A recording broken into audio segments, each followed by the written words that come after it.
Jack Black. You kind of got that Jack Black look to you. It's almost like Jennifer What Cruz. are you? The gays are trying to kill me. You know what? If that's the first line that anyone sees of this live stream, this is going to be amazing. There you All go. right, It really so is. And we're not even anyhow. talking about the White Lotus, although we just are now. right. So- Let's see.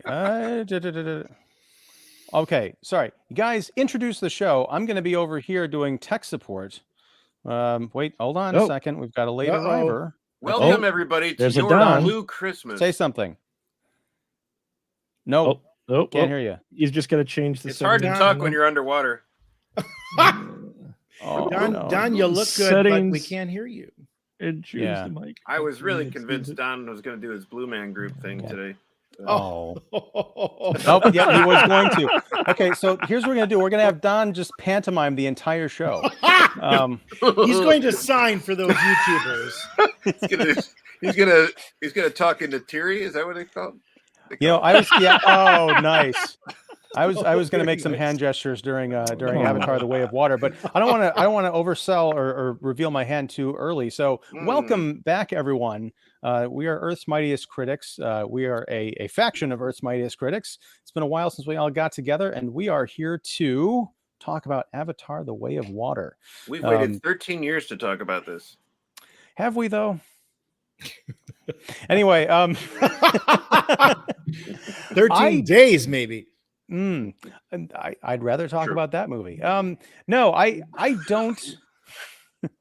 I don't really know what everyone else thought of Avatar, at least on this panel. So it'd be very interesting discussion. Well, let's just start off by introducing who we are. I'm Ian Simmons of Kicking the Seat. We have David Fowley of Keeping It Real. We have Mark the Movie Man Krawcheck of The Spoiler Room and Special Mark Productions. And we have Jeff York of The Establishing Shot. And I'm glad that we're all here hanging out. It's almost the year end, and we're closing out with the biggest film of the year. Also, somewhere in this mix is Don Shanahan of Every Movie Has a Lesson and 25 Years Later. Hopefully he'll be able to join us again, but as some of you saw, he was having some audio issues, which I am no stranger to. The fact that I have not blinked out of this live stream so far is a testament to the fact that, or the hope that my Wi-Fi extender is working. Because yesterday I did a live stream for Academia Giallo in which I was a cameo appearance in my own show. Ouch. Yes, you guys should go check it out and watch it. It is in fact high comedy. But is it a cameo appearance where you like charge somebody to say happy birthday, or? Oh, no. I wish I were that big. But Ian, you may not have been seen, but you pronounced it beautifully. Yes. Oh well, thank you. All right, so David, let's kick it off with what you had said. 13 years later, let's go back to the winter of 2009. Oh boy. Avatar, the original, the James Cameron film. It opened pretty well, but then went on to have legs, as a lot of Cameron movies do, to become or wings, yes, flying over Pandora. But it went on to become the highest grossing film of all time, crossing the $2 billion mark, I believe. Since what, Titanic? Mm-hmm. Yeah, pretty much. Film, yeah. Almost bested by Avengers Endgame. That was kind of a neck and neck thing. Oh, I remember that, yeah. But when I first saw Avatar, I was not a fan. I thought it was like everybody else on the planet, it seems. I was swept up in the visuals and the 3D. I saw it in the big 3D presentation. Oh, yeah. I just thought the story was kind of, people have called it Fern Gully in space, and, the giant Smurf people and all that other business. Pocahontas, she's all that. I missed that. That's a whole other podcast. Aliens. Dancing with aliens, yes. Yeah.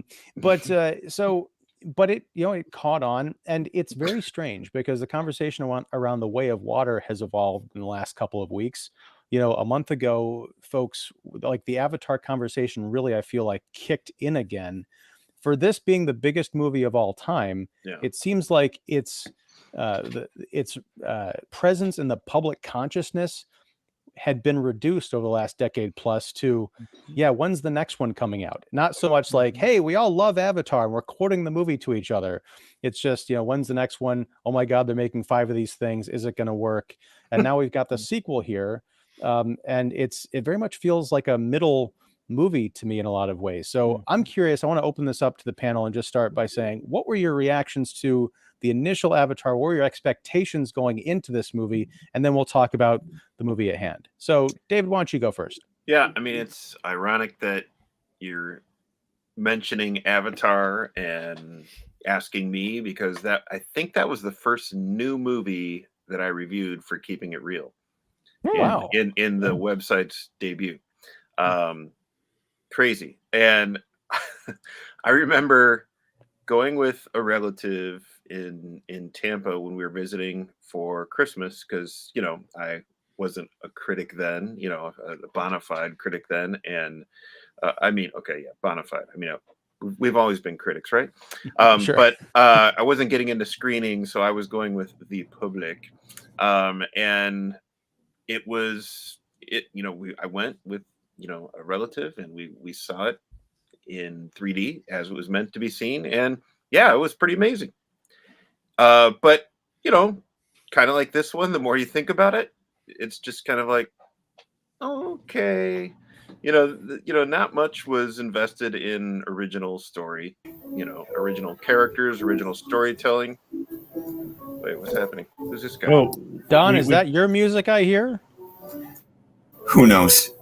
Hey, we I can have hear no you. children like audio. We can hear you. and see you. I can't hear Is what there- y'all are saying, so Oh, no. there we go. And there's Okay. piano practice in the background. Yeah, but this doesn't work, does it? Yeah. No. That Anything one's- here? No. Great. Thanks. All right. no. Catch you later. All right. All right. Bye. Wow. All right, that was fun. I feel this is like the early version. This is like the early part of the pandemic when you got like Zoom bombed. Anyway, but Kind of ironic considering we're talking about an effects-laden film. But anyway, right. Cutting edge Yeah. technology. Yeah. yes, Yeah. exactly. State of the art. Cameron definitely would have fired Don by now. But anyway, But we won't. We love him. We love you, Don. but you know, look, if really this is the movie that started the whole 3D phase fad, and how annoying did that become? And it reminded you that there was only a handful of really good 3D movies that really, you know, amplified, you know, and you know, kind of transformed the viewing experience. And this is one of them, of course. But yeah, I mean, I was a little generous in my 3 out of 4 star review when I was just, you know, kind of dazzled like everybody else. But the more you think about it, the more the story has, you know, quite diminishing returns. Yeah, so that's how I felt about the first one. So how's your anticipation going into part 2, you know, 13 years later? My anticipation was, all right, we'll see. And I got tired of hearing about, oh, it's being made. Oh, I'm working on it. Oh, I'm doing this. Oh, no one does movies like I do. Oh, me. You know, I'm talking about James Cameron here. You know, and okay, sure, he is a master at what he does, but okay. You know, I mean, it is what he does really, like, you know, by and large, through and through, the best that can be offered, really, as far as, like, you know, sure, a visual experience, yes. Special effects, sure. World building, yes. Characterization, not so much. Story, not so much. So you got to have all those, folks. Yeah. But that being said, you know, I was, you know, somewhat hopeful. I mean, you want to spend your time in a movie theater and enjoy a movie, right? I'm never hoping that a movie sucks, you know, but, you know, so because Especially one that's 3 hours and 20 minutes long. you know, or you got to whatever it is, spend you got to spend your time and watch it. So, you know, yeah, I'm not trying to like hate watch it or ironically watch something, you know, Yeah. but you know, I think he's still a great filmmaker and I want him to succeed, but I'd also like him to like let his art show instead of talking about it for 13 years. Well, yeah, and we'll get into that because there's Yeah, a couple of points that I want to circle back to later. Jeff, how about you? What did you make of the first Avatar, and what were your expectations going into the sequel? You know, it's funny, guys. I think in some respects, most film going, either in retrospect or once you sort of, consider how you've sort of seen it, even in the present, it requires context. For me, I like Titanic. I didn't love Titanic for all the reasons that David said. I think Cameron's failure as a filmmaker is he's not nearly as detailed and precise about storytelling and scripting, particularly dialogue, as he is about all the special effects. But I thought with Avatar, it was such a mind-blowing kind of full world that he created. And I think at that time, it was fairly novel, I dare say, to create something that was so completed, from everything from the different species and the different foliage to, all that kind of stuff. I think this one actually, sort of benefits from taking so long to get to the screen, because I think it has, to your point, David, been forgotten largely. It isn't really too much of the conversation anymore. And, his sort of hubris of making 5 films out of it even seems more ridiculous when you see this, knowing that we're going to have to watch, and how long are we going to have to wait for really the third of this now, which may be 3 or 4 years at the rate he's going. However, I will say this, and this is about context. There's been so much bitching and moaning about, people don't go to the theaters anymore, and everything is Netflix, and everything is streaming, and is this the end of cinema and COVID and all that? Well, God damn it, this is the reason that you go to the theater. You can't get this appreciation on a small screen. It's a big motherfucking screen. It's so detailed that 3D pops. I mean, other than Coraline, there's no 3D movie that is nearly as transcendent of an experience of using that to an advantage. It seems like it is My Bloody Valentine 3D. Oh, well, or maybe Jason when Hugo? he was Piranha 3D. I don't think those are as good as what Avatar has done, including this one, which I think even looks better than the first one. Dread. My point is this. I think that for people who say, well, I don't want to pay $20 for a ticket. I don't want to go to the movie theater. I can watch it at home. No, this one you can't. No, you have I to agree go to with the that. theater. It's a event. Is it Disney-esque? Is it almost like a ride? Yes. It is a ride. And you know what? Maybe that's okay once in a while, because I think so many other movies have these diminishing returns, and the sequels. And we know from Ian's show that Marvel is starting to have issues with repetition and diminished returns and failure to really have weight and impact in characters that sort of have real arcs. My biggest I haven't heard that on Ian's show in several months. Oh, I don't know what. Just saying, Go on, though. Sorry. No, I'm just saying. For me, this was very enjoyable. It was like, wow, this is a movie that's big, and it has to be seen on the big screen. And it took me to this world, and that middle hour, I think, is captivating, where you're getting to know the world of the reef people and all that. Yes, you can tick all the boxes. I'm sure we will. The dialogue is corny. The story is expected. I'm so mad that they brought back Colonel Quaritch, and Stephen Lang gets to overact now as a Navi. But nonetheless, it's a war picture. We forget that Cameron basically makes kind of, war pictures in a certain amount of battles and death counts and such. But I don't know. I was kind of impressed by the fact that here we are over a decade later, and this film kind of comes and goes like, wow, they do not make movies like that anymore. And this one really had kind of that visual effect on you. And in some respects, compared to so much of other stuff that we've seen and been disappointed by, it was enough for me to go, yeah, that's a reco. Okay. Well, cool. And again, I want to just kind of set the table here with everyone's kind of opinions and expectations of how we got to where we are, and then we'll kind of get into it. So I'm not going to. I'm sorry, I maybe told too much. No. I'm just saying I'm not going to. If you are having trouble reading my reaction, I don't want to argue or agree too heavily. I just want to kind of get where everyone's coming from. Sure, of course. First. So Don, welcome. I'm going to hit you last because through all fault of your own. No, completely. No. I'm glad it's all working. So Mark, from your Facebook message yesterday, when you saw the movie, you said that you were eager, I think, to talk to us about the film. I sensed, much like a Sith master or a Jedi master, I sensed conflict in you. So give us your kind of high level view of the first Avatar, your expectations for this one, and then just sort of like high level what that conflict was, or why you're so eager to talk to us, or were you wowed? Were you disappointed? Was it not what you expected? Well, then I think I hear Morgan Freeman. It was at this point Mark realized he may be alone in his opinion on Avatar.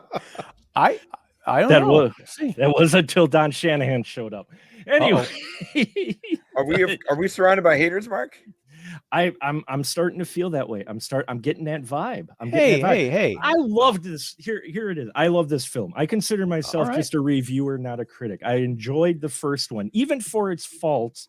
I enjoyed the first one. I fully recognize its faults, and I think Cameron was over ambitious at the time for Avatar, for the technology at hand. Even though he wowed us, what he was trying to do was just at the edge of not being able to actually do it just because the hardware wasn't there. If you saw the behind the scenes stories of how he shot Avatar, it was unprecedented in that he actually had the world rendered in polygons, but yet rendered in the camera. So you only had the shell of the helicopter and you had them in their mocap, but the cameraman saw the entire world in very basic 16 color, but he could actually see the entire world as he moved the camera, because Cameron had computers set up rendering the world as the cinematographer shot it in the behind the scenes stuff. And that's why Avatar worked the way it did, even for back then. And I watched it just before the sequel, and I found I enjoyed it actually even more this time, though I gave it 5 out of 5 when I first saw Avatar, because I was entertained. I agree. Yeah, the story was basic. Sure, it's dances with, but I've got another guy named Jorge Lucas who has made an entire billions of dollars on scripts and stories that have been rehashed from other things way for Thank you, Mark. time. Thank you, Mark. and yet he Perfect, Mark. Seriously, I'm just saying is that I've seen some and respect to everyone's opinion. It's just, for me, hearing that, oh well, it's basically, we've seen it before. You could say that about a bunch of other popcorn films that have made it big. The reason they're entertaining is exactly what Jeff said, though. Yes, the story may be a weak point, and as critics, you do have to point that out and show it. But at the end of the day, Avatar, when I came out of it, I was astounded. I was entertained. I got my popcorn's worth. Now, that said, that was 13 years ago. I was able to watch my YouTube review from 13 years ago because my show I've been on since 2006. So I went back because I was curious of how I felt on it, because I hadn't watched it in a long time. And That's I went when back you hit again. puberty, right? Yeah, it was. It was. Nice. Age 30 is when I finally got a beard. Anyway, but going into this film, I had absolutely no expectations. I had none. You had no expectations going into this. I had no expectations going into it, except for knowing that the 3D was going to rock my world, because I saw the trailer in 3D. That's an expectation. Yes. Well, one expectation, in that I knew the 3D was going to rock my world because I saw the trailer before I saw the 3D version of Multiverse of Madness, and just the one water scene with Kitty, I was like, it was just that one little few seconds, but just the visual right there, having gone to so many movies, I'm like, that if the whole movie is like that, I'm already halfway there. And when I got into this film and watched it, I was like, visually, and I'm a big visual guy, so for me, it already won me over with the beautiful visuals and the world building. So I'm not conflicted. I just figured, and especially Ian, for you, I kind of knew how you might feel about this. I'm not going to say that I know for sure, but I kind of felt how you were going to feel about this. But for me personally, I got my money's worth. But I went in with just like the one expectation, knowing it was going to be a technical marvel, because Cameron, if there's one filmmaker out there who knows how to work the special effects, it's Jim Cameron. I mean, at the end of the day, regardless of his storytelling or whatnot, as far as the world goes, you get pulled into that screen. You are no longer in the theater. You're on the ship of the Titanic. You are in Pandora. You forget you're in a theater. That's an experience that he gives you visually, even if you're like, yeah, I've seen this before, but you're like, holy crap, look at the size of that whale thing. You know, Whoa, hey. Anyway, that's I where I I'm thought at he was with talking about James Cameron's ego. I recognize the weaknesses. Also, It floats too. I recognize the weaknesses of the first one, but there were more positives than negatives for me over that, just because it's what I look for when I go to the theater. All right, cool. Don, I heard your prop for Mark. Is it the same? Okay. I heard your prop for Mark. Is it the same? Okay. Right, kind of covering. I can hear your confession first. My child. I'll get in Catholic Church. Oh. Yes, go ahead. What is your confession, my son? Have you been rowing? Oh. Where did the Avatar hurt you? Yeah. Wow.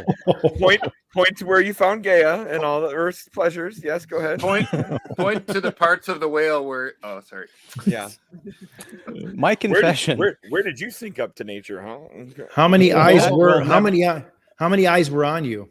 I'm sorry. Go ahead. Go ahead, Ian. Yeah. That thing with the hair, the braids will never not be weird to me.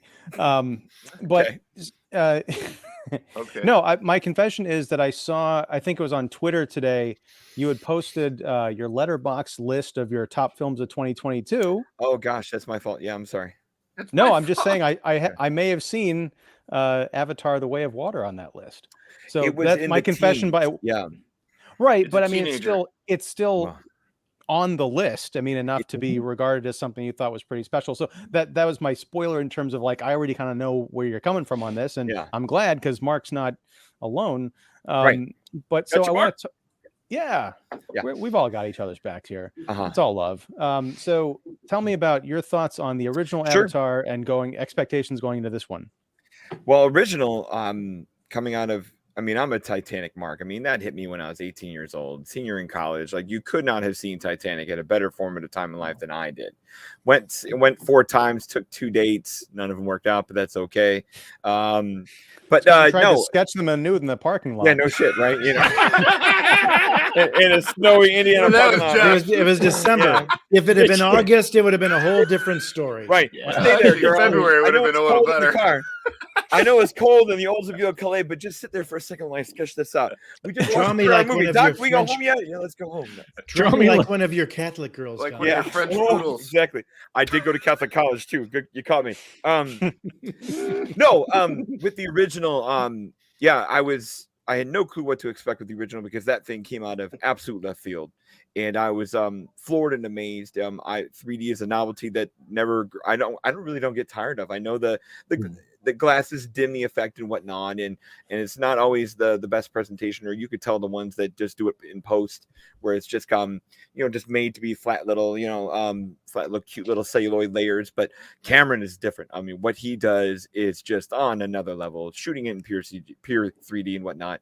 So I was amazed by the original and equally amazed by the new one for the very same reasons, where this is the best looking 3D that's ever been done, which tops the last best 3D that was ever done, which was his.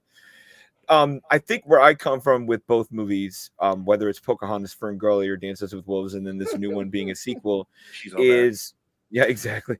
What I take for this is, I'll say it like this. I don't think enough people respect James Cameron as 2 kinds of directors. One, an action director, where much like Mark was talking about, the man knows how to script, chop, shoot, do action. He's not overstuffing things the way another doesn't put too many moving parts. He has a zillion moving parts, but he really layers them in great ways, hires very good people to do what he does.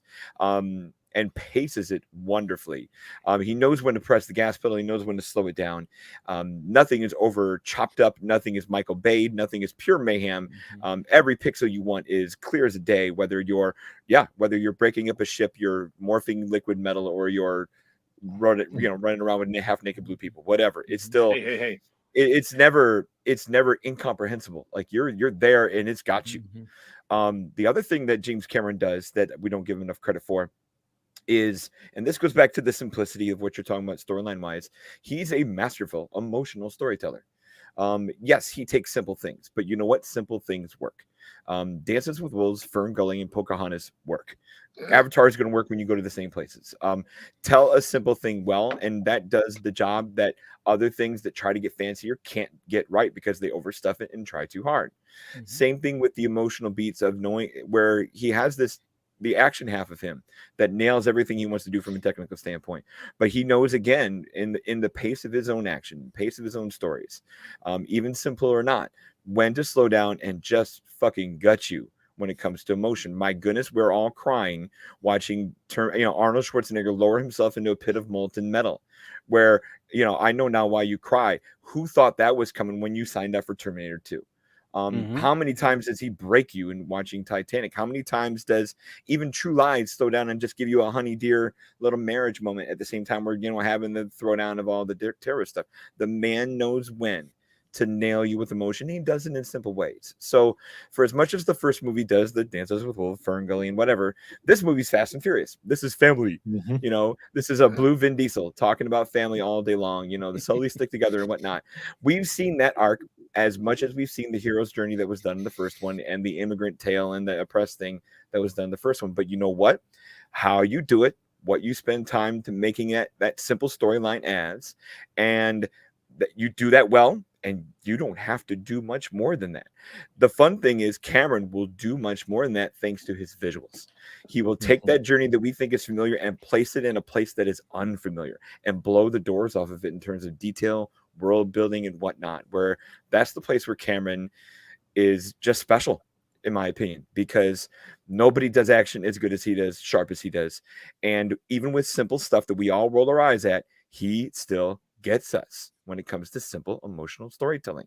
Put that on a grand stage and you have these two movies and then some. Very well good night. And scene. No, I mean, I think I want to kiss you right now, Don. I want to kiss you too, Mark. Son of a gun. I'll drop all of us out, so it'll just be the two of you can lean into you gotta frame. attach your tail to each other. Oh yes. Oh. To your This is a reference, family show. And then Jeff's over there dropping motherfuckers over there. So Did I say that? I apologize. it's okay. No, it's not. No. It's not. It's totally not a family show. Yeah. Sorry. To your reference No, earlier, fine. when I hopped in and had audio troubles, I was looking for blue face paint and some bedazzling action to go here, but I would have made it, and I would have gladly put braids with you, Mark, for sure. Hey, that would be Navi cultural appropriation, and we'll not have that on the show. That's true. Good point. But, There's gonna be a Vision Society of people mad at me for 2 of your episodes. You're right. Yeah. All right, so But we don't talk about that time. That's the dark time when we Ian talk comic Simmons. books. So What do you think about gosh, Ian Simmons? Yes. What did you think about the original Avatar? well, I kind of shared my thoughts already. I didn't, Okay, or maybe fine. I didn't. It might have been when Well, what did you like, think the of this popping one? in and out of the technical difficulties. Well, all right. The original Avatar I was not a fan of beyond the You did visual mention that, yeah. experience, right? Yeah. And in this one, I feel like it's even more of kind of James Cameron's greatest hits. I mean, especially that ridiculous last hour where it is he throws in, aliens, a bit of Terminator, Titanic. Like the whole movie, they're like, we're learning to live in drowning from the abyss. Yeah. Right. The drowning, but like the whole movie, or like from the middle on, it's like, hey, we're all learning to live and breathe underwater and we can swim. At the end of it, it's like, oh my God, we're in danger of drowning. I don't get it. Anyway, I look, the one bright spot I think of this film, and it was someone I'm sorry, I can't remember who had said Jermaine it. Clement. Oh, sorry. Don't get me started. I was hoping it was Stephen Lang returning as Quaritch. Oh. I think Jeff, maybe you had pointed that out. Here's the thing that I liked about it, or at least the potential. I don't like where it ended up, but I thought it was Spider. Sorry. Oh, well, help me out with this one. Now, look, I own the original Avatar on Blu-ray and probably the 3D version, whatever. Yeah. I've only watched it once, and that was 13 years ago in the theater. Yeah. So, was it established that Quaritch had a son in that movie, or is that a surprise of the kind of prologue of Way of Water? Yeah. Okay. Yeah. So we pick up, or there's this, big prologue about they sent the humans back to Earth, with their tails between their legs, metaphorically, because the Na'vi have tails and the humans don't. But the pods, the cryopods, they didn't have any that would accommodate children. So Quaritch, the little boy spider who ended up being Quaritch's son, was left behind on Pandora to be raised by the Na'vi and the straggling kind of human scientists who stayed behind. Sigourney Weaver's character. Now, here's another detail. Forgive me, Avatar fans out there. I watched it once and I forgot most of it. How is it that Jake Sully and Sigourney Weaver's character, who are both, he was a Marine and she was a human scientist, how did they become permanent Na'vi? Was that through the tree magic or was that something else? Well, there's two different ways. Oh, well, this would be good. There's one is the way of water. I get it. Yeah. The ways of the water. Oh, Sigourney Weaver's character became a permanent avatar at the time. They tried it because her wounds were bad, but it didn't quite match up. She was still breathing, but she wasn't awake yet anymore in the body of her avatar, because they tried to switch it because she was mortally wounded when they were trying to escape the Marines. As far as she became a Dreamweaver. Right, she became a Dreamweaver. And those have sex and make kids. No, we're going to get to that. We're going to get to that. The angle with the conception, the angle with the conception is they're playing at a bit of an immaculate conception type of thing, because she was hooked up with the tree. She was not actually impregnated by anyone. She was impregnated by the planet. But that's a whole nother thing. That's the way I took it. But in any case, as far as and Jodie Foster thought she had it bad in the accused. Yeah, exactly. I'm going to get a few more condoms. As far as Quaritch go, they've got an explanation in it. If they actually, didn't go to the bathroom, they've got an explanation on it of how he was put into the avatar body. They've still been making avatar bodies. They took everything and they imprinted it on the clone body brain that they made of the avatar, much like they made the other avatars. Not Quaritch. I'm talking about Jake Sully.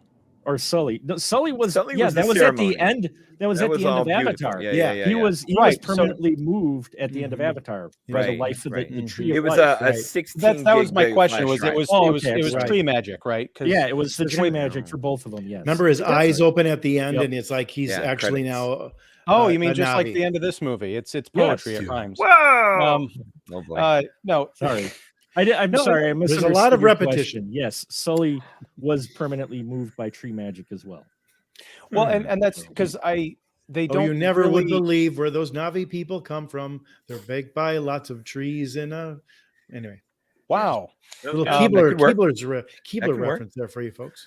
Wow, that was good. I'm an that takes guy. my. They live in a tree too. I'm going to charge you a toll for that one. A toll house. Oh, do you know that I used to be the creative director on that brand, Ian? I'm really surprised. Yeah, I was the creative director. I did not know that. Yep. Okay. For many years. Gosh. So we have you to blame. The stories. The elf kind of looks like you. Bake the very best, Don. Wow. Wrong show, Jeff. No, yeah, I know that. I'd expect nothing less of somebody in the Catholic Church. Whoa. You sinner. I know. The thing is, like, they do a decent job of kind of recapping the important events of the first movie in the sort of prologue for this, but they don't bring you up to speed really on how Jake Sully became, one of the Na'vi. So that's the one little splinter. I couldn't remember if I had missed something or what. No, but it was tree magic. Tree magic. Yeah. The Immaculate Conception business, because they established that Neytiri and Jake Sully, they have 3 kids, and they grow up to be like teenagers. Well, the fourth kid is the adoptive one from Sigourney Weaver's cryo body. That's right. Yeah. You're gonna have to help me out with these names because the magical power girl. I had forgotten that Kate Winslet was in this movie until I saw her name in the end credits. I'm like, which character is she? And I looked it up on IMDb, and that was no help. I'm like, Yeah. I still don't know who the She's hell that was. Ronald, but it's funny. That's one of the Who? big things. Ronald, she's the wife That's of the Cliff tribe Curtis's leader. wife. Tonawari, who's the head of the Reef people. In fact, Kate Winslet said that's one of the questions she's been getting all the time is, which one were you? Because, you don't recognize her voice immediately. Well, she's actually more of a greenish color. Aquamarine. maybe? Aquamarine, yeah. Tomato. Aqua. Marines in the So- aqua. Oh, sorry. No. Anyway, so that Immaculate Conception business, there was like in my brain, there was a full needle scratch. They're like, nobody knows how this baby was delivered. But then back in the forest, I'm like, no. You can't save that for like 3 years from now. it's I've kind got of questions. Oh boy. It's kind of funny because the beginning of the movie is like this kind of like info exposition dump where it's like, all right, we need to catch you people up with speed before. It's like the beginning of like a ride in Animal Kingdom and Pandora. Boy.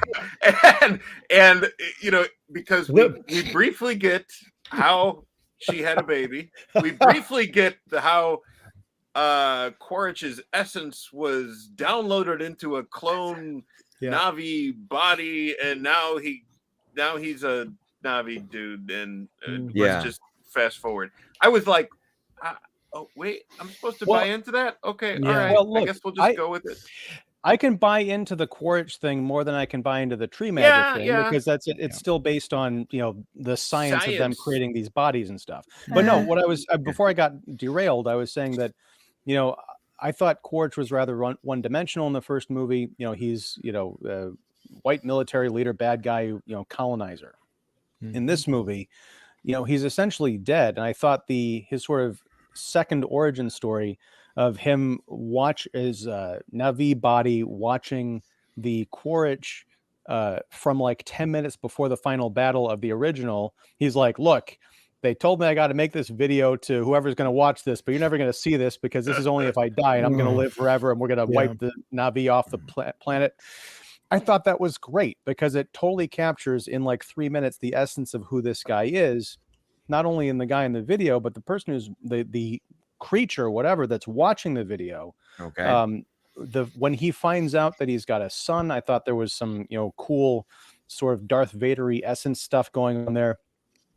They don't really dig into the great, I think, duality of fathers in this movie between Jake and his kids, and then Quaritch and his son. They spend a lot of time in the world, like exploring these different, I guess, cultures and environments and stuff. My problem is, and I'll be the guy who says I was not impressed. I was impressed once visually with this movie, and there's a scene where I can't even remember what it was, but I think it was Jake or somebody, one of the Navi, like doing something or tying something down like in the water, and I was like, wow, I'm watching something that is completely fabricated. It's a complete 3D rendering. But it looks like I should not be able to see what I'm seeing. It's not people in costume. It's not, special makeup effects. It's all 3D. That's really cool. The rest of it, I was nodding off during this movie. I was just like asleep, not fully asleep, but just like struggling to stay awake. And I fell into that weird dream mode where I kind of like, okay, they've been swimming underwater after these whales for 3 minutes. I think I can check out. And I came back up.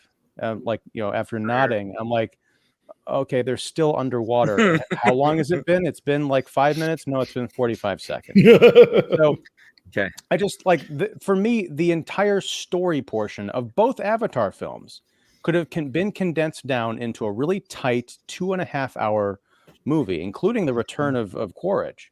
The idea that's frustrating to me about this film kind of is in the structure of it. The fact that it's the second movie out of a planned 5, possibly 4. It all depends on how well this does. They might not get past 3. I'm not willing to say like a lot of other people, oh, it underperformed at the box office this weekend. That way, it's never going to do anything. They say never count out Cameron. This might be this might be his first flop, but probably not. Although he does need to clear like something like $2 billion globally in order to make this. He has to basically top his record, the record, in order to make this thing profitable because of all these other films that are in the works. But I was very conscious of the fact that I'm watching this movie, I'm bored to tears, and I'm like, I still have another. If I decide to take the ride, I still have another 10 hours of this paper thin, unoriginal, uninspired story.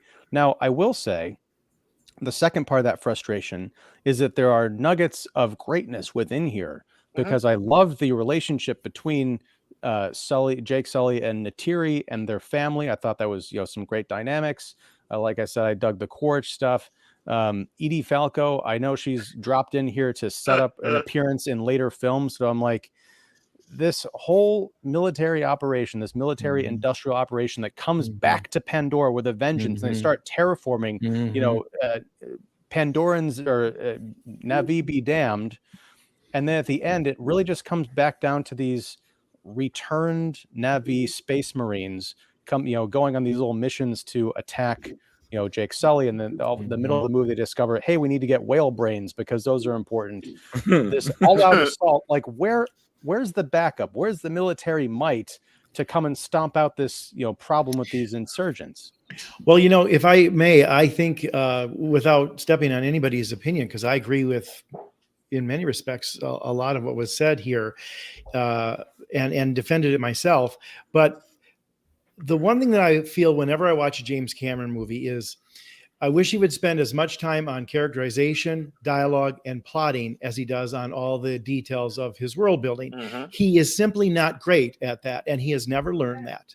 He has not learned that at all. And he's also, unfortunately, this is his, I think, greatest fault is evidenced in this film, though I did recommend it. I think it's a good film worth seeing, is he has fallen into the exact same trap that happens with so much of the Marvel stuff and anything that is a franchise, and that is repetition. My heart sank when they brought back Quaritch. I did. Same. I agree that he was a one-dimensional villain in the first one, and again, Stephen Lang chews the scenery with it. Now, he's vile, and you're glad he gets killed, and they did those scenes very well. But show me a new villain. I agree. Don't make it the military again. I mean, we've already been through that movie. This movie played so much like, talk about Fern Gully and Pocahontas. This is almost seem, sort of plot, point beats by beat, very similar to the first movie of Avatar. I don't understand why the military comes back with a vengeance and just, starts plowing this, fire carpet bombing these, the planet, when clearly they need to live in this planet because apparently they've done that and ruined Earth.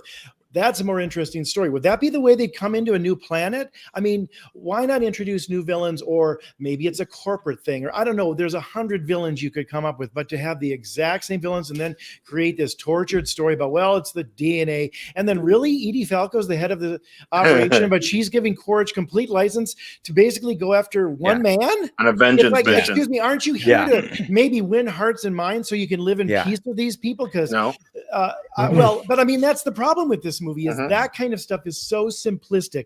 It's almost junior high level storytelling. It's bad storytelling, and Cameron just doesn't know how to write. I would love to see a backstory rather than all the DVD extras that'll show me how they created this with 1,000 little dots all over Kate Winslet's body and stuff like that, and show me how he was in a story meeting. Because does he say, who gives a fuck about any of that? I want to make sure those plants look incredible, because I'm sure that's the kind of conversations that are had. Because otherwise you sit there and go like, why would you bring back Quaritch? Why is it a military again? Why is there such a body count at the end? This is a group of people who are trying to take over and live on this planet. We're guests, and we just want to annihilate everybody and have a body count. It's inexplicable that's the route he chosen, and I don't understand why he's not a smarter filmmaker. He brags about how he watches film and he's a student of it. So do something new. You can do new technology. Do something that's different, at least not a repeat of your previous film. Well, he doesn't need to. I mean, that's the thing. People learn lessons when they hurt. I mean, James Cameron came out. I mean, everyone. I don't. But an artist knows. But I disagree. Don't get me wrong. An artist knows. An artist tries to top himself. Stanley Kubrick never made the same film twice. You've got to try different things. There's different ways. Blake Edwards is a master of comedy, but he did different things. Well, arguably commercially. That's the true, thing. But that's the thing is, I think Cameron is calculating it commercially. As an artist, I think it's a question of how much of an artist he is, because I would say he's a technician and artistry in that way, and he's a good storyteller, to Don's point.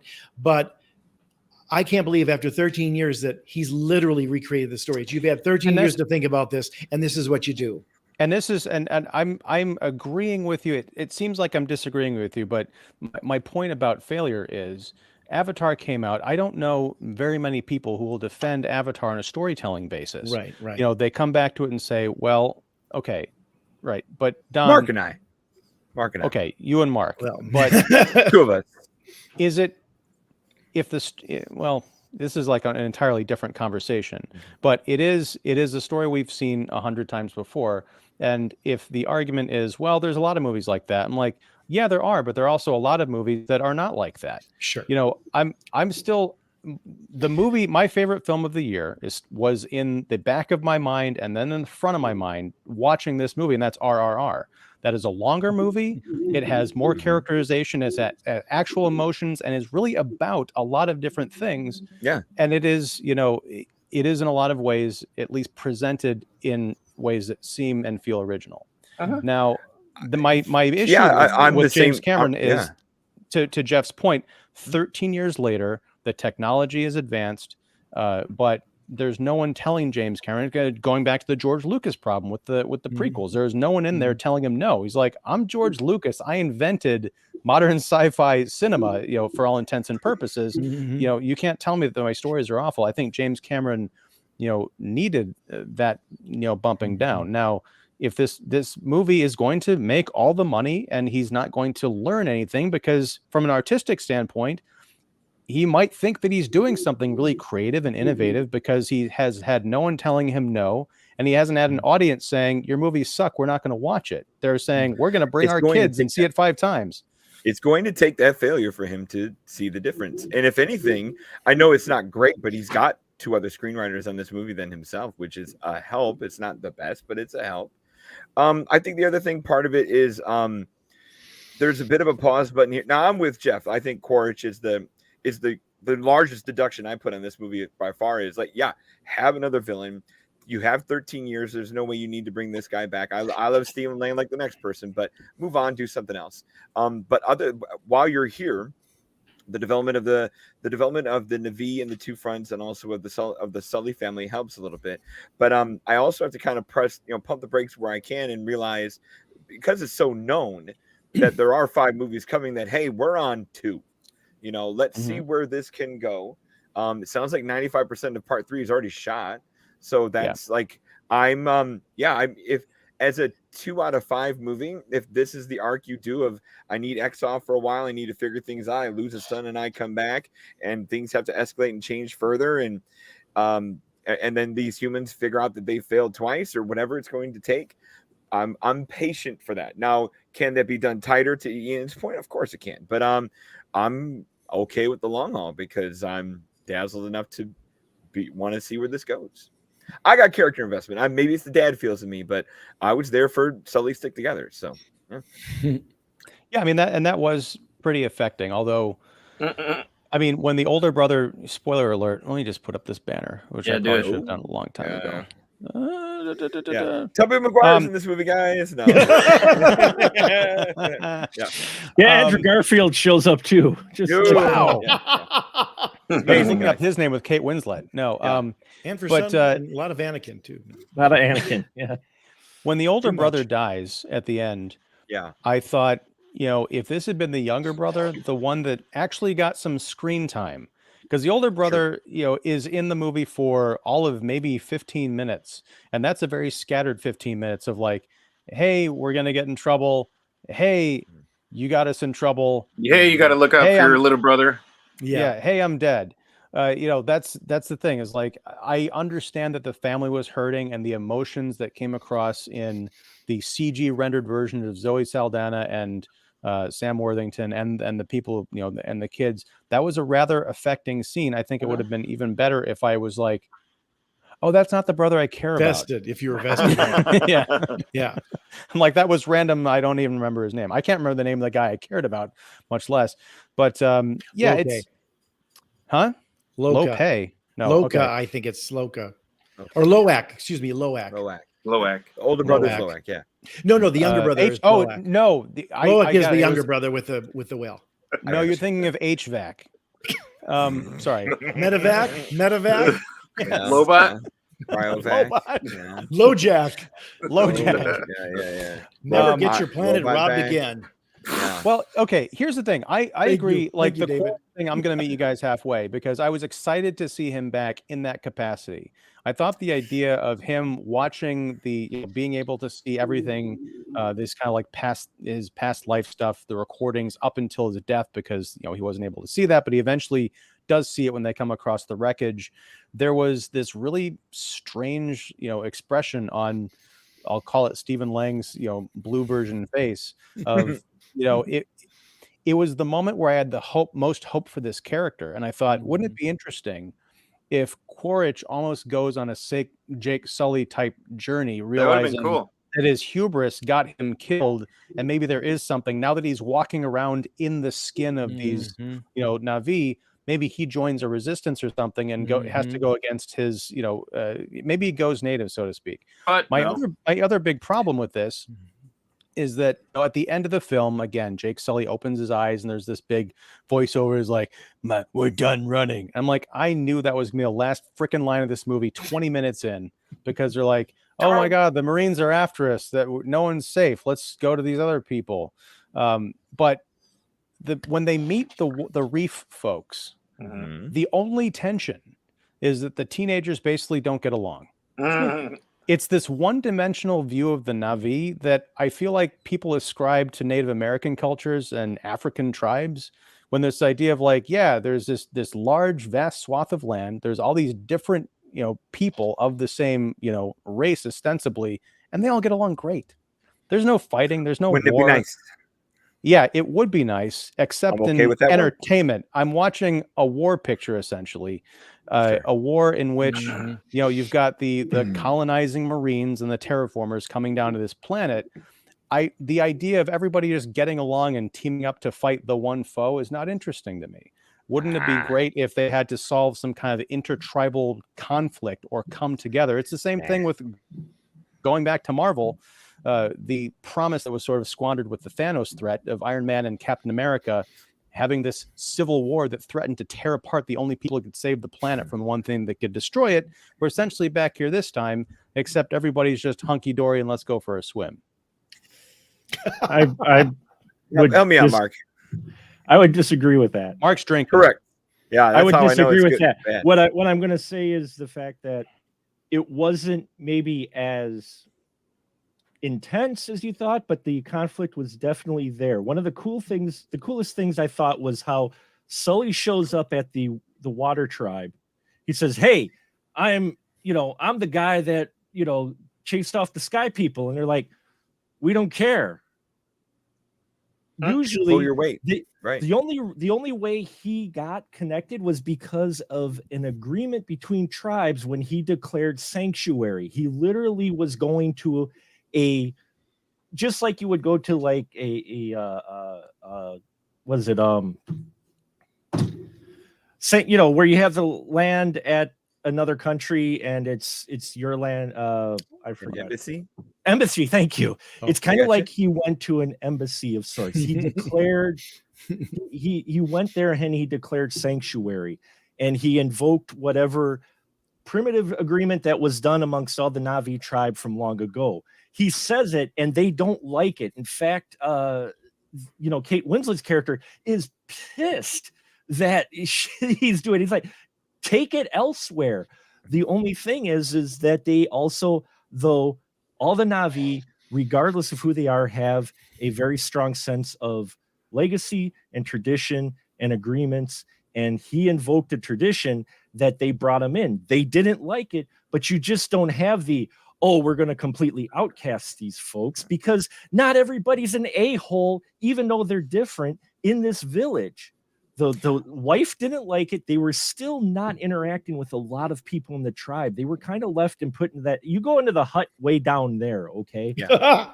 Learn to swim and get back to it. You know what I'm saying? Right. Now, I get what you're saying, Mark. Clashing heads hard like rams hitting one another. And I'm just saying, in a 3-hour movie that ostensibly is introducing different cultures on a planet to one another and to us, I personally need a bit more. especially because I'm trying to imagine what 3 more of these movies could possibly have to say. And the Agreed. answer is, if you're looking for having something to say writ large, I don't think there's anything there. And that immediately makes me wonder, am I going to waste my time watching a carnival ride?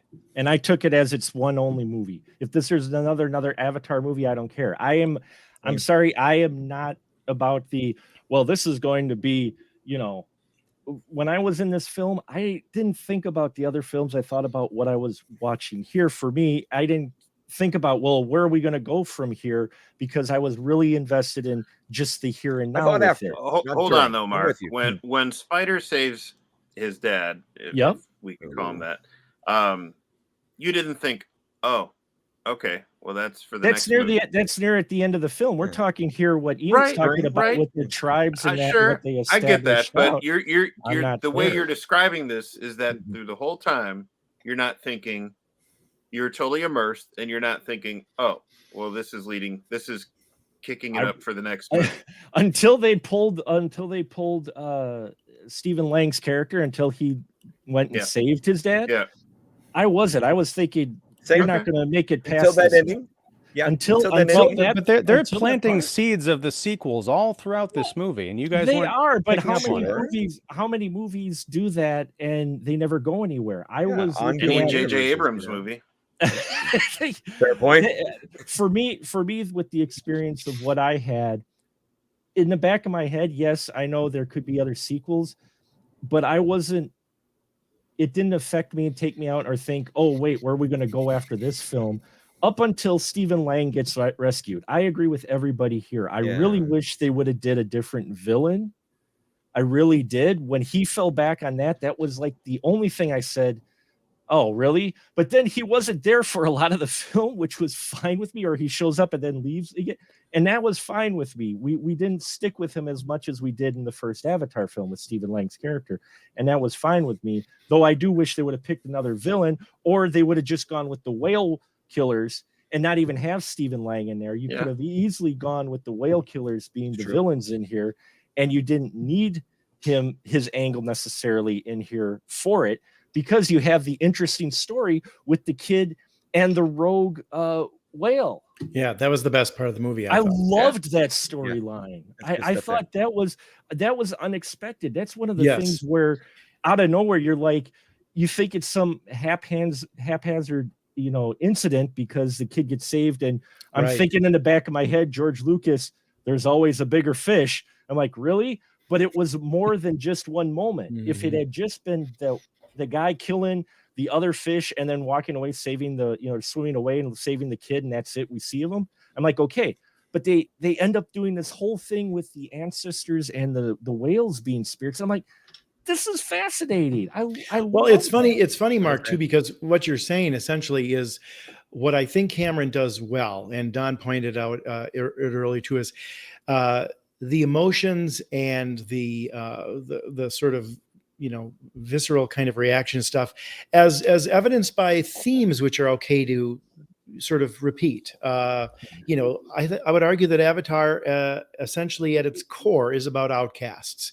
It's about, do you feel like you belong? Are you really part of a tribe, if you will, literally or figuratively? And the whale is outcast from his mammals because because of his actions that were unfortunate, as well as Loax and to some degree going back to Sully's and such.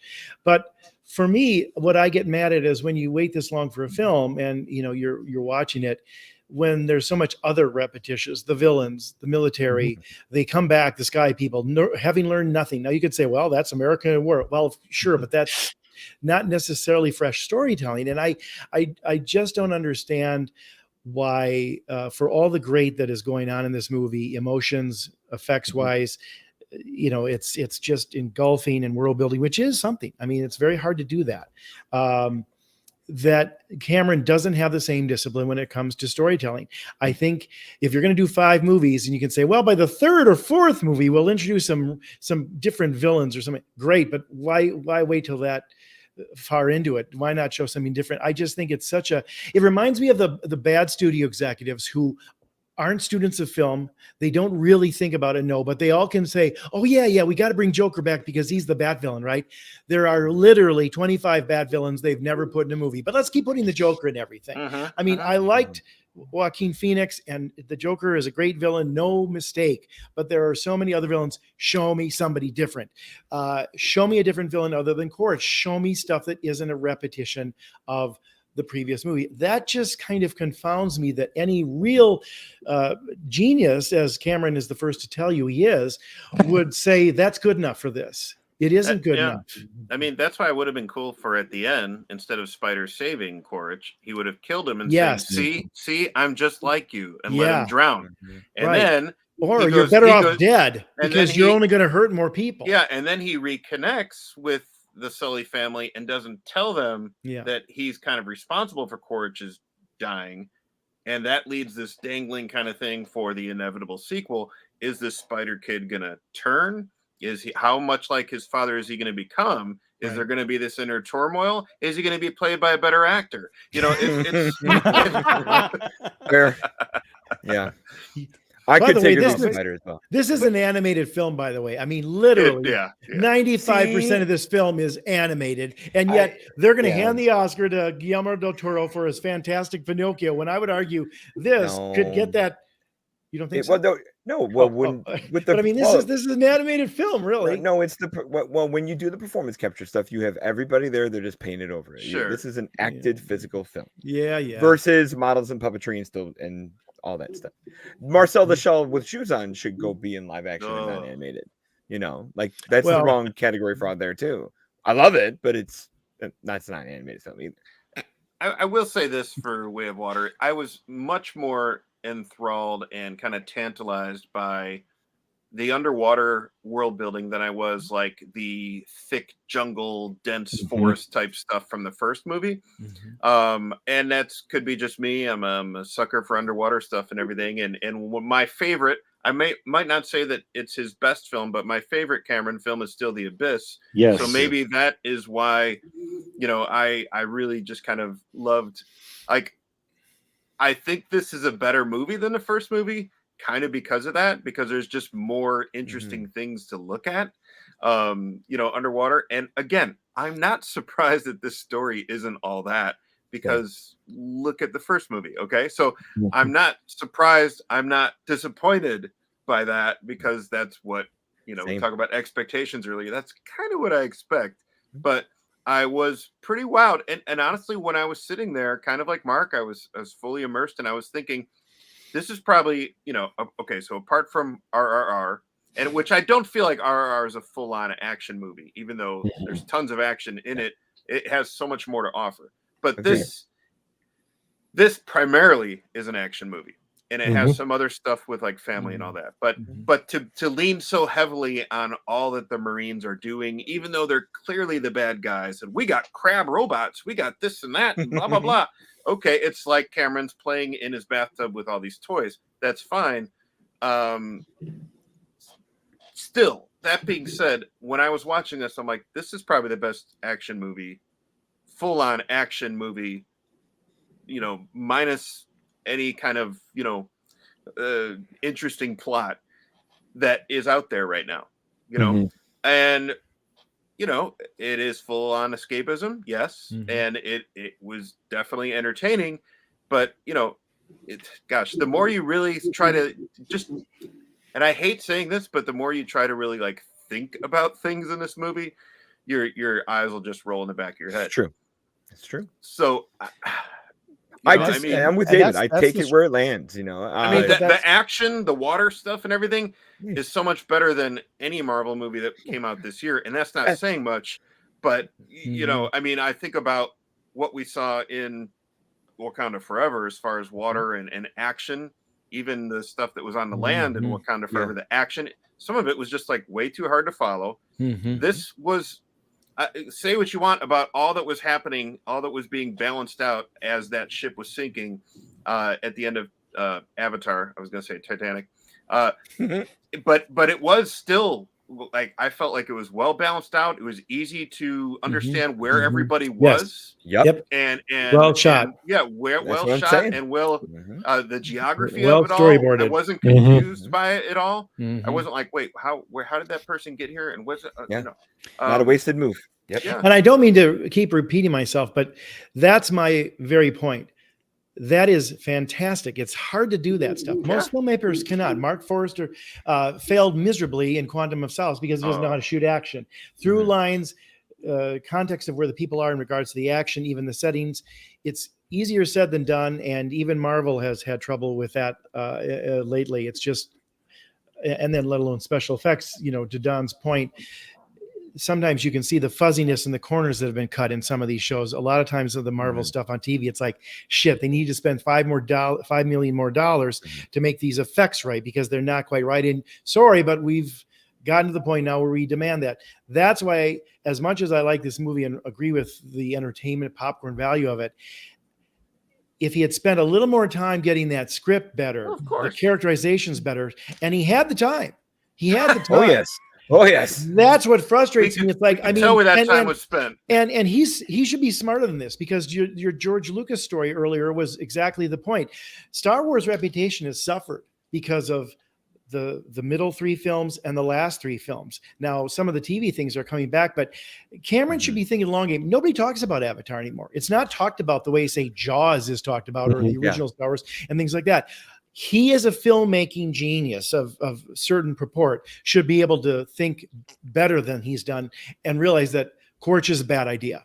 It's a bad idea. I'm a better filmmaker than that. I'm a better storyteller than that. I did True Lies, Terminator, but he did 5, Terminator movies, and most of those are crap too. So maybe he's not, but he's lazy as a storyteller. He's a particularly crazy perfectionist about technique, and that's not enough. It's just not enough. And that's why I think that he needs to develop the story, then hand it over to some crazy talented screenwriters, and maybe even just be in the room to say, well, I think maybe we should go in this direction or whatever. I'm going to be the Who are those other here. screenwriters? I mentioned them earlier. Hold on here. It's somebody Rick decent. Jaffa and Amanda Silver. Yeah, they did your Planet of the Apes trilogy from this recent reboot, which was to me extraordinary, best trilogy of many years. So I will wait. I'll give you the game first there. and the third. I thought the second was dreadful. Oh, see, the second is middle chapter elevates all stakes. I love it.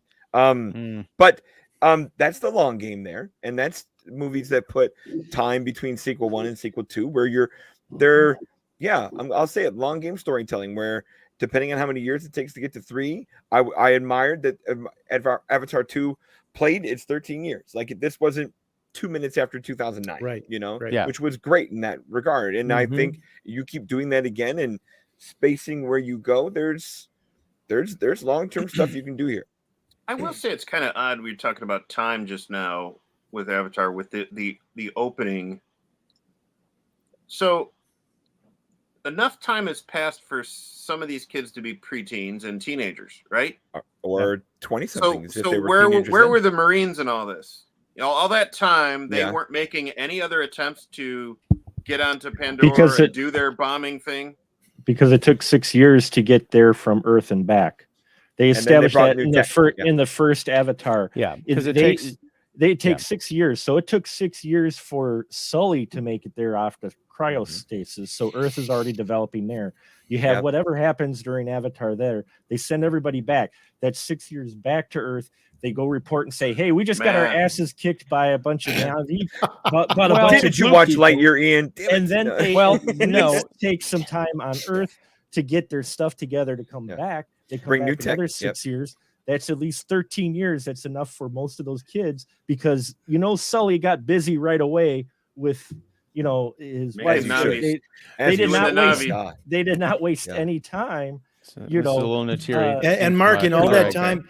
Mark, in all that time traveling back and forth between Pandora and Earth, none of those Marines have ever watched Dances with Wolves or Fern Gully or Pocahontas. Those are ancient scrolls. They might have learned something about invasion, or maybe read about the Vietnam War or something. But no. Well, look, here's that lost. Big guns. Here's the Big problem risks. though, and this gets back to the idea of this movie is fine until you start thinking about it. Yep. Because there's two problems with the 13 years. One of which is the Marines got their butts kicked and they were sent home, right? You would think that at some point on this journey home, they would send a transmission back to home base and say, "You'll never guess what just happened." And someone back at home base says, "Okay, we're firing up the interstellar starships now. They'll be there. We'll be back in 6 years." They're like, not The again. other thing is we gotta say, all right, so this technology that allows them to travel, great distances in 6 years and develop these animal hybrids that you can sync up to and all this other business, that the technology for space travel has not changed within that to narrow the gap. If in, there's a getting there decrepit Earth faster. that can't quite get itself together. Well, and they're holding that back, is yet another problem. We don't know what's going on Don't the have Earth. to. Now, the only way that I would be interested in an Wally. Avatar sequel is if at some point the Na'vi say, you know what, we're just going to commandeer this technology. We're going to Earth to see what's going on. We're taking the fight to you. Because if the rest of this movie trilogy, whatever, the next 3 films take place on Pandora, I'm out before the first credits roll on. The only place they can go now is inward. They've gone in the jungles, they've gone in the water. Now they're going to go in like the Pandora core. The There's a whole Descent. people. It's going to be the Descent. They're going to find all these bat people who are I've seen the time blind, but they machine. can hear everything. Right, that could be fun. No, then they go to the Pandora's South Pole, so they can have these cute, snow winter. outfits. Hillary Swank will be joining Coca-Cola the team. bears. Yeah. Blue Coca-Cola bears. You've sold me. No, Mark's gonna kill us. my biggest grudge against Oh. this is that I agree. I'm in the James Cameron fan club.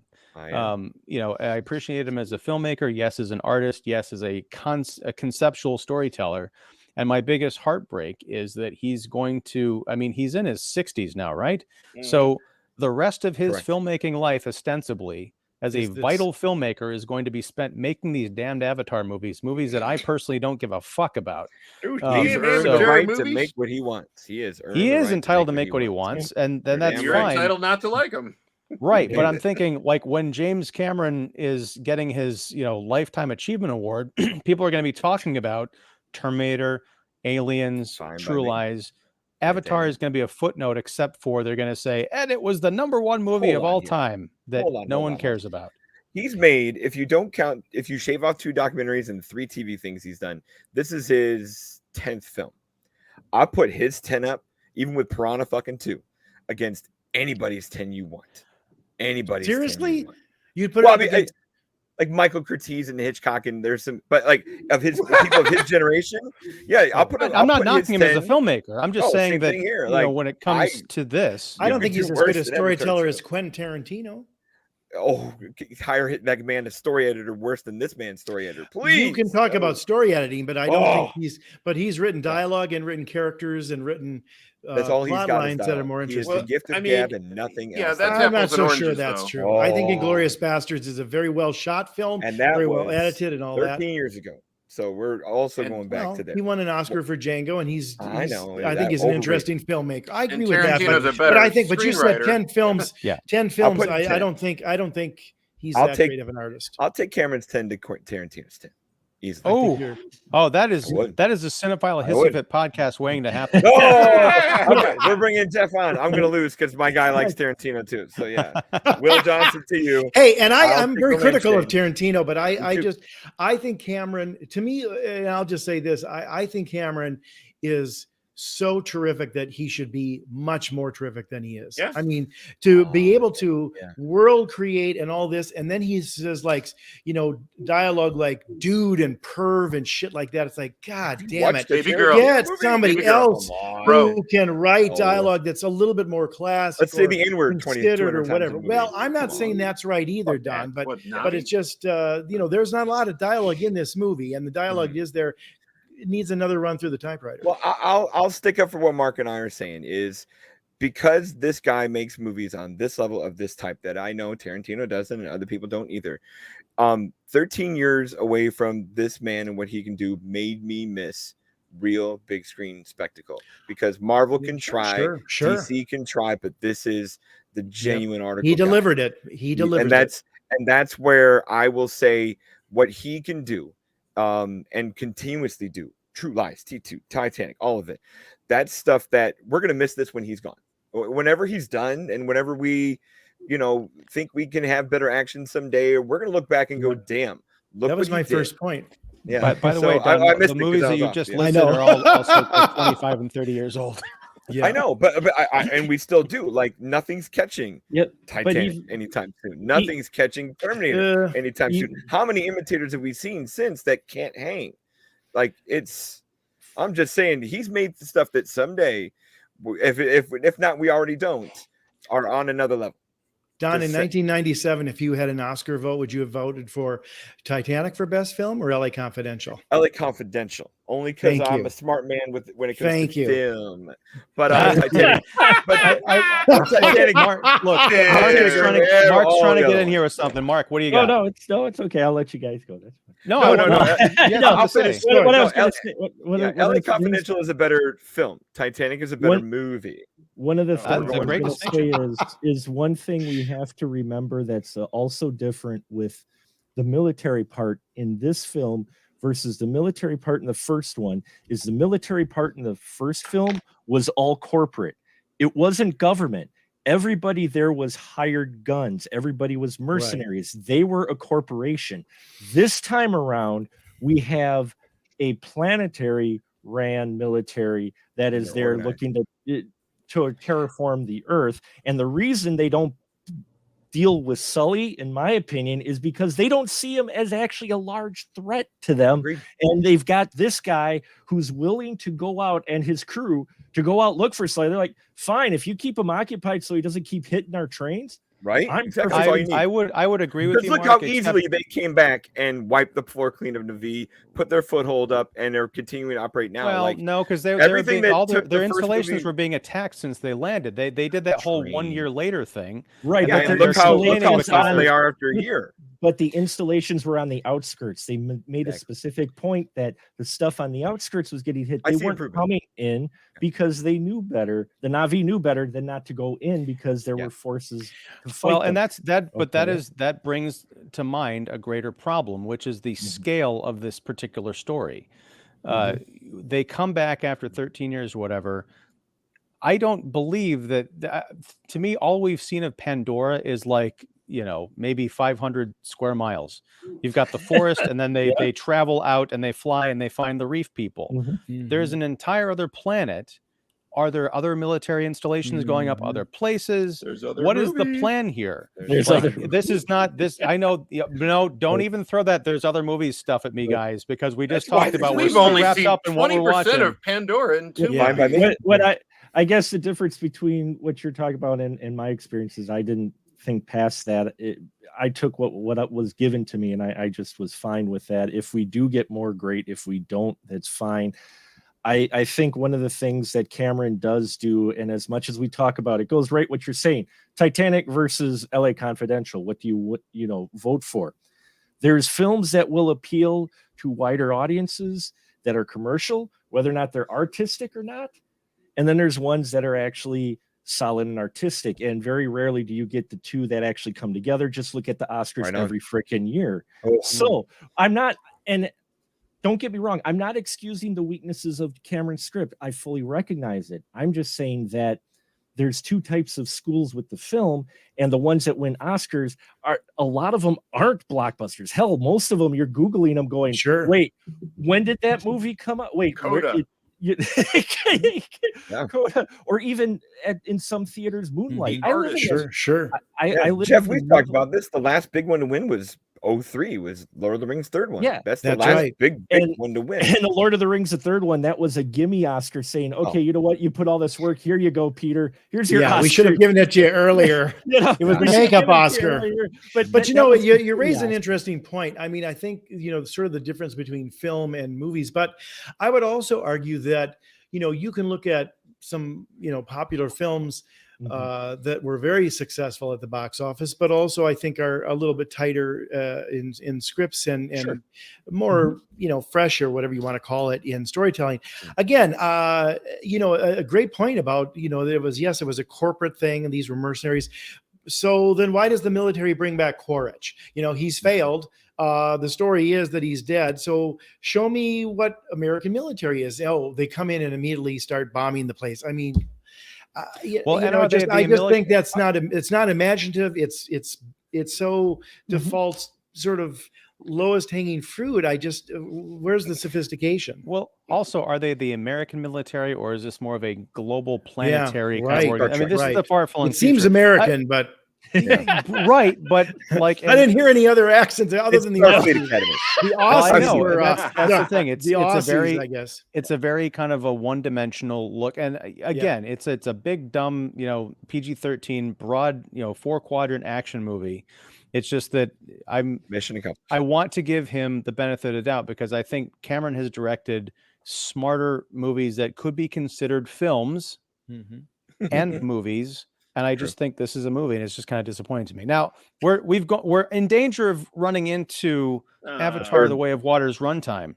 So I want to get us out of here. But we have a couple of comments here. Oh, yes, we do. From Mr. Valdez.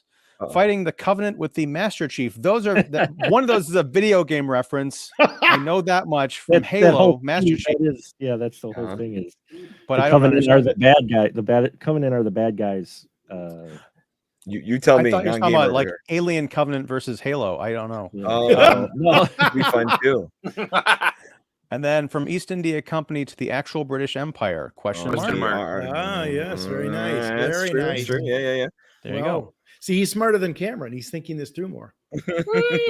Maybe are you saying we just needed new branding on the uniforms to be like, hey, look what we've improved. Let's get the Valdez guys to write the next one. We got those Planet of the Apes guys, and we ignored every good idea they had because Cameron said, I'm the boss. Right. Well, I certainly appreciate everybody's robust opinions on this movie. I mean, there are no right opinions or wrong opinions because we all bring ourselves to these films. We all take different interpretations from them. We all derive different forms of enjoyment. I mean, I did not hate this movie. I didn't care for it. I'm probably never going to watch it again or really think about it until someone says, hey, the next Avatar is coming out. I'm like, oh, which one is this? Oh, it's 3. But, yeah. Will you do what you did with the first one and buy the Blu-ray and never watch it? And it's just on your shelf? Well, look, see, the only reason I bought that Blu-ray, because it was the 3D Blu-ray, which I don't even have a 3D player or television at the time. But it was one of those things where at Best Buy during like Black Friday, it was like $10 for this set that was normally like $45. I'm like, I can't not do that. And you still don't have a 3D player or a 3D TV. That's right, but it came with the Blu-ray. And they're all but giving away Blu-rays these days. Yeah. So but I appreciate all you guys, your opinions and your passions. I appreciate the fact that this live stream held together for the entire almost hour and a half with no glitches. So yeah, thank you. Any quick final thoughts before we sign off for the night? I have a thought. Well, more of an observation. We have another comment. Oh, we do. Hey. Oh, wait. Sorry. Wrong mouse. Let's see. Don't put Cameron's best 10 against Scorsese's best 10. Okay. There you go. There you go. There's a challenge. Hey, you. And then Mr. Valdez, no thanks. Okay. No, I can't. No, he's not top 5, but he's. I don't know. I mean, there's of course Mount Rushmore that Cameron's not touching, but I mean, and Scorsese is on it. So look, I mean, we could do the same thing with Spielberg versus Cameron. I mean, I mean. But you know me, I'm low on Spielberg right now, where he hasn't made a right now challenge. But if you were to, if you could easily put 5, you could easily pick 5 of the best Spielberg movies. So you're talking about like pick 5 versus pick 5, and not necessarily the whole filmography. So like you're talking like Raiders versus Aliens. Yeah, we'd have a hell of a tournament of Spielberg's best and pick 5 of Cameron's best. You got a hell of a matchup. Which are better? I would not want to have that argument because that's a tough one. I'll see you on the show, David. Yeah. We text Will Johnson now. All the more reason that he should have demanded a little bit more from this story-wise and script-wise. I honestly, again, I don't think he knew better. Yeah, I don't think he knew better than. Well, if we're going to say his 5 films can stand against Spielberg's 5 films, then I think at one point he did. Maybe. It's Tough it's one. a long conversation that we Yeah. may have another time, and by we I mean Don on his show. No. No, it's not that I don't want to have that No, no, no. conversation. It's just I Yeah. think there's some good seeds that have been planted Sure. here, unlike Avatar 2. Anyway, gang, I love you all. I've been Ian Simmons of Kicking the Seat. We have David Fowley of Keeping It Real. We have Mark the Movie Man Krawcheck of the Spoiler Room podcast and Special Mark Productions, Jeff York of The Establishing Shot, and Don Shanahan of Too Many Things to Name, but I'll try. Every movie has a lesson. 25 years later, Cinephile Hissy Fit podcast, yada, yada, yada. All great stuff. Check out their links below in the description. If you want to keep the party going with us, well, I'll be on Mark's show tomorrow, The Spoiler Room, live. We're doing like 3 hours tomorrow, Mark. We're doing a makeup from last week. That's like Gilligan's Island. It'll be 2 hours. It'll be 2 hours. What are you guys covering? Damn it. We're talking about summer camp from last week, which we kind of glitched out on. It's 2015, yeah. 2015. Then we're going to be doing his patrons only special we do every week, and then Only we're going to be fans. talking about no. Well, no. Then we're going to be talking about Make that money, boys. Talk The about your wildest top slasher- 5 versus another top 5. Hey. Then we'll talk about the wildest slasher movie I've ever seen, a movie called Cheerleader Camp from 1988. All these My God, I camps. can't wait to get into My this. Yeah, God. well, it's camp month. That's the So very C is campy. for camp. So December is camp month. No Ernest meatballs, goes no to space camp. Come Okay. on. No, Ernest goes we're to talking horror here. Colleen so camp? yes, it's been Yeah, on yeah. Colleen Or camp. horror. Wow. I'm just bringing it up camps, All this talk about whales and no Brendan Colleen Fraser. Camp, she's in Just- this. oh. She's wonderful in this. Oh, see, Yeah, that's what I is got to go that? see too. I was going to say 5/27/77. the whale Oh, in that's right. Avatar 2 is my second favorite whale this holiday season. Don't be a Moby Oh, Dick. boy. Anyway, Pitch your tent someplace else. Yeah. and then last shameless plug. Wednesday, I'll be back here on a live stream with, I don't know how many people are going to show up for this, but hopefully it'll be another I don't know if I did spotlight my on India homework. film.